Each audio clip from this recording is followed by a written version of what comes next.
ইসলামে দলাদলি হারাম। ইসলামে দলাদলি কি?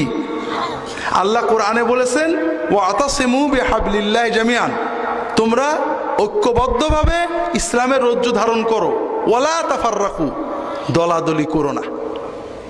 আমরা বলি জামাত মানে দল, ফিরকা মানে দল, আর জামাত মানে দলহীন ঐক্য। মুসলমানদের ভিতরে ইসলাম ছাড়া কোনো দল নেই, তবে কর্মের জন্য গ্রুপ আছে। যেমন এই ঈশ্বর দিতে, মানব সেবার জন্য অনেকগুলো গ্রুপ থাকতে পারে, শিক্ষার জন্য অনেকগুলো প্রতিষ্ঠান থাকতে পারে, মাদ্রাসা অনেকগুলো থাকতে পারে, পারে না?